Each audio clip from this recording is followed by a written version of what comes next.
शक्सगाम घाटी का सामरिक महत्व बहुत ज्यादा है। अहम लोकेशन की वजह से चीन की लालच इस पर बढ़ जाती है और शक्सगाम घाटी सियाचिन ग्लेशियर के उत्तर में है, यानी कि नॉर्थ में है। पक्की सड़क और बुनियादी ढांचा बनाने पर चीन को बेहद फायदा होगा। भारत को उत्तर में चीन और पश्चिम में पाकिस्तान से चुनौती इससे मिल सकती है। भारत इसे चीन का अवैध और जबरन कब्जा बताता रहा है इसको, जबकि चीन शक्सगाम पर अपना दावा करता रहा है।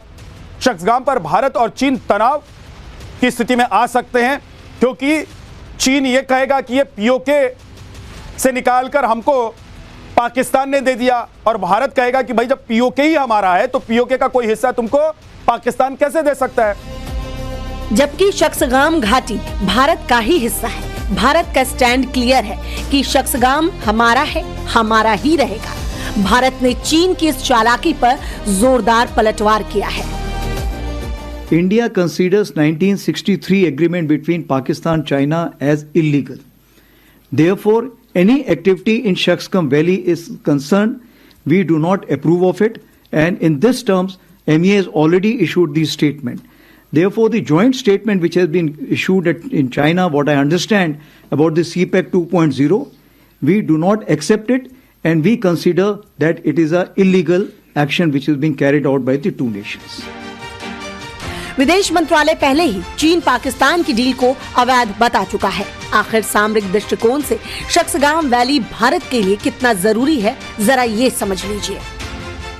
शक्सगाम वैली उत्तर में चीन के शिनजियांग प्रांत से लगा हुआ है और पीओके के उत्तरी और पश्चिम में सियाचिन ग्लेशियर से सटा हुआ है। शक्सगाम घाटी काराकोरम पर्वतमाला के उत्तरी इलाके में है। समुद्र तल से इसकी ऊंचाई 14,000 से 15,000 फीट है।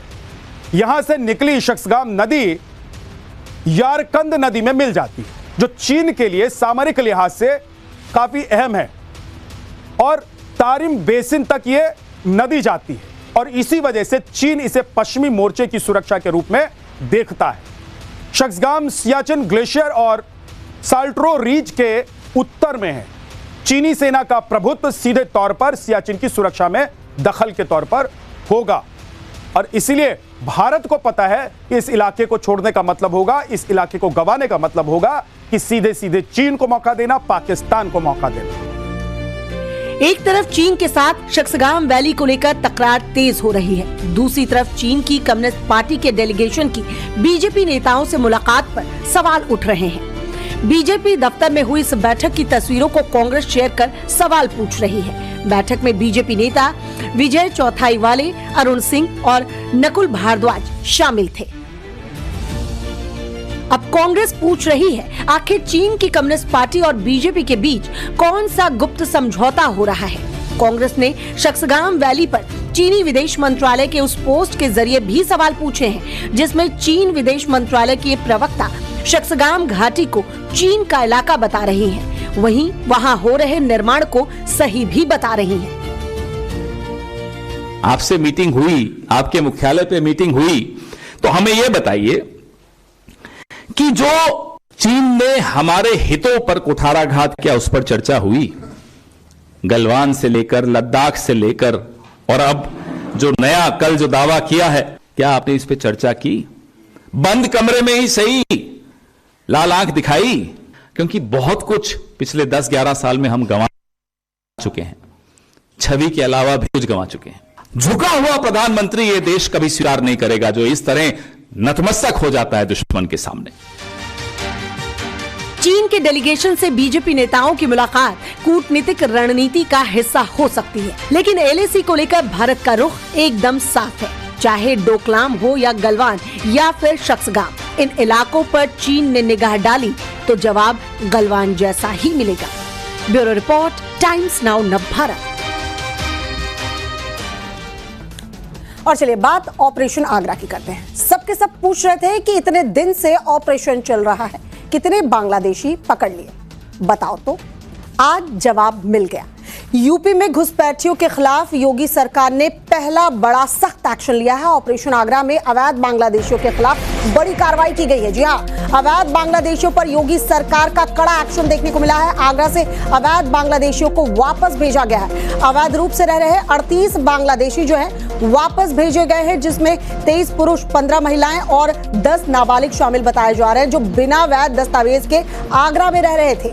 ये बांग्लादेशी थे जिन्हें वापस भेजा गया। ये सभी लोग अवैध दस्तावेज के जरिए आगरा में रह रहे थे, लेकिन आज इन्हें देश से बाहर कर दिया गया। बढ़ते हैं अगली खबर की ओर। 25 नहीं, 50 नहीं, 75 भी नहीं, ट्रंप ने भारत पर 575% टैरिफ लगाने की पूरी प्लानिंग कर ली। पहले रूसी तेल के नाम पर और अब ईरान से ट्रेड करने पर ट्रंप ने तय किया हुआ है कि वो नहीं झुकेंगे। लेकिन प्रधानमंत्री नरेंद्र मोदी ने भी मिस्टर प्रेसिडेंट को मात देने का पूरा ब्लूप्रिंट बना रखा है। 13 दिन बाद, ठीक 13 दिन बाद यानी कि 26 जनवरी को मोदी के 2 धुरंधर सीधे यूरोप से आ रहे हैं। ऑपरेशन 27 से ट्रंप का सारा प्लान फेल करने की घड़ी नजदीक है। क्या है ये ऑपरेशन 27 और यूरोप से कौन आ रहा है, देखिए इस वर्ल्ड एक्सक्लूसिव रिपोर्ट में।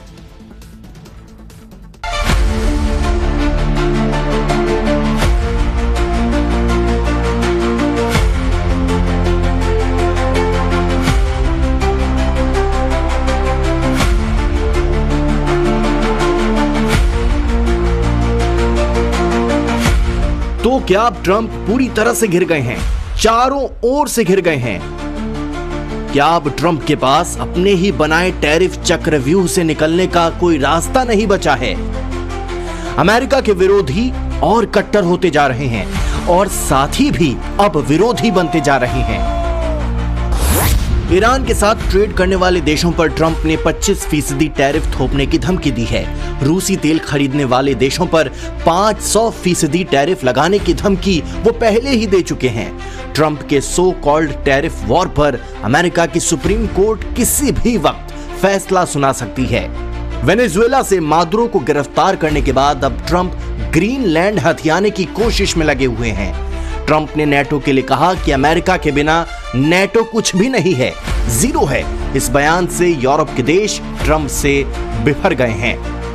मैक्रोन से मेलोनी तक और क्यूबा से डेनमार्क तक सब के सब ट्रंप से चिढ़े हुए हैं। ट्रंप की टैरिफ दादागिरी, उनकी धमकियां और ग्लोबल डिप्लोमेसी के मंच पर उनकी अधीरता देखकर सिर पीट रहे हैं। किसी के पास ट्रंप की नीतियों की कोई काट नहीं है, पर भारत ने इस आपदा में अवसर तलाश लिया है। तो कोई भी देश बिना आत्मविश्वास के आत्मनिर्भर नहीं हो सकता, विकसित नहीं हो सकता।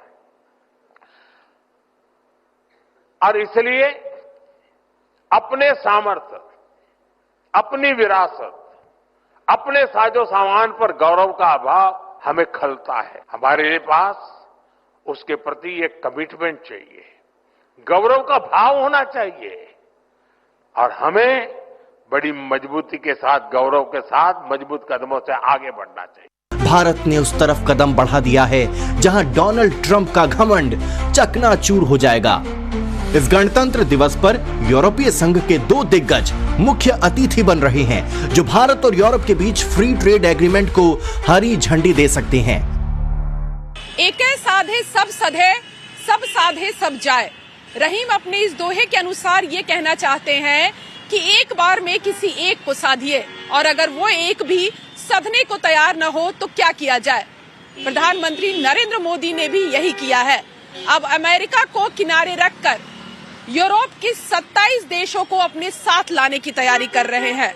यही वजह है कि इस बार गणतंत्र दिवस में यूरोपियन यूनियन के 2 बड़े नेताओं को 26 जनवरी में मुख्य अतिथि के तौर पर न्योता दिया गया है। एक तीर से 2 नहीं, 27 निशाने। ईयू के 27 देशों की लिस्ट में France, Germany, Denmark, Italy, Spain जैसे देश शामिल है। इसमें कई ऐसे देश हैं जो खुद इस वक्त ट्रंप की धमकियां सह रहे हैं। ट्रंप लगातार उनके राष्ट्राध्यक्षों को खुले मंच से धमकाते दिखाई देते हैं। कुछ दिन पहले ही ट्रंप का ये वीडियो दुनिया भर में वायरल हुआ था, जहां वो फ्रांस के राष्ट्रपति इमैनुअल मैक्रों का मजाक उड़ाते और उनकी मिमिक्री करते दिखाई दिए थे। ऐसा लग रहा है कि टैरिफ के नाम पर ट्रंप सीधे सीधे अपने समकक्षों के खिलाफ धमकी और इससे एक कदम आगे बढ़कर गुंडागर्दी पर उतर आए हैं। दूसरी तरफ मोदी जानते हैं कि इंडिया यूएस ट्रेड डील अधर में लटकी हुई है। ट्रंप के मुद्दे, उनका स्टैंड और नजरिया हर दिन बदल जाते हैं। ऐसे में अपने सारे सिक्के एक ही गुल्लक में रखना ठीक नहीं है। यही वजह है कि मोदी अब अमेरिका नहीं बल्कि यूरोप की तरफ देख रहे हैं। फ्री ट्रेड एग्रीमेंट FTA को लेकर भारत की यूरोपियन यूनियन से लंबे समय से बातचीत चल रही है। हाल ही में जर्मनी के चांसलर ने भारत का दौरा किया, पीएम मोदी से मिले, दोनों देशों के बीच 20 बड़ी घोषणाएं हुई और 4 ऐतिहासिक डील्स साइन हुई।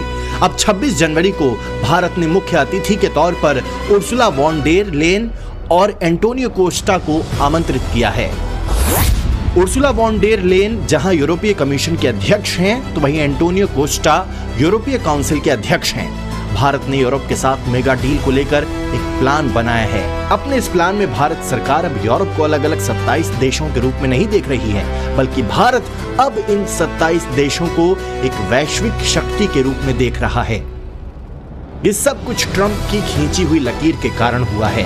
ट्रंप ने जो लकीर फिलहाल दुनिया में खींची है, वो घोर अराजक हवाओं को बहा रही है। यही वजह है कि जो देश पहले अमेरिका के पाले में रहकर उसकी भाषा बोलते थे, वो भी अब भारत के साथ खड़े दिखाई देने के लिए बेताब हैं। ट्रंप किसी भी तरह ग्रीनलैंड पर कब्जा करने को आमादा है। डेनमार्क की मर्जी के बगैर ट्रंप ग्रीनलैंड पर अपना मालिकाना हक थोपना चाहते हैं। इसलिए उन्होंने इस क्षेत्र में अमेरिका की मिलिट्री प्रेजेंस भी बढ़ा दी है। रूस और चीन का डर दिखाकर वो नेटो को भी पीछे हटने को कह रही हैं और यही वजह है कि अब नेटो देश भी एंटी ट्रंप हो गए हैं। इटली की पीएम मेलोनी की मैकडॉनल्ड बंद करने वाला बयान डोनाल्ड ट्रंप के लिए तंज भी है और चेतावनी भी। अमेरिकी टैरिफ ने भारत और EU के बीच ट्रेड डील को जल्द अंजाम देने का भारी प्रेशर बना रखा है, लिहाजा समय अनुकूल है। दोनों को एक व्यापार समझौते की जरूरत है। अमेरिका अब दोनों के लिए भरोसेमंद सहयोगी नहीं है और ट्रंप के टैरिफ ने भारत और EU की कंपनियों के लिए समस्याएं खड़ी कर दी हैं।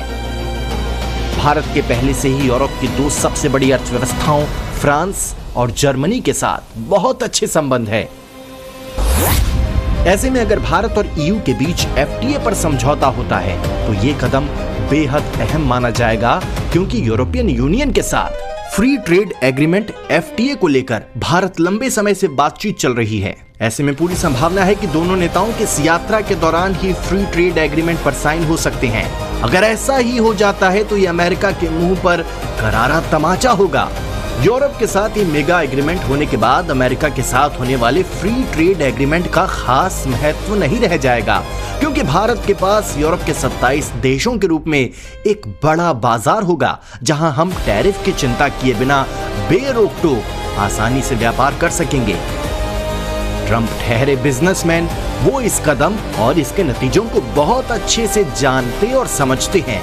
इसलिए तमाम बयानबाजियों के बावजूद वो भारत को अपने पाले में रखने के लिए पीएम मोदी और भारत की तारीफ करने से भी नहीं चूकते। भारत में नए नवेले अमेरिकी राजदूत भी सीधे वॉशिंगटन का संदेश लाकर मोदी को दे रहे हैं।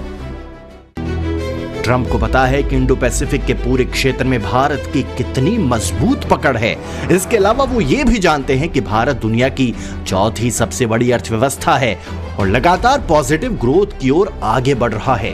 इसलिए वो नहीं चाहते कि भारत के साथ रिश्ते इतने खराब हो जाएं कि पीछे पलटने का कोई रास्ता ही ना बचे।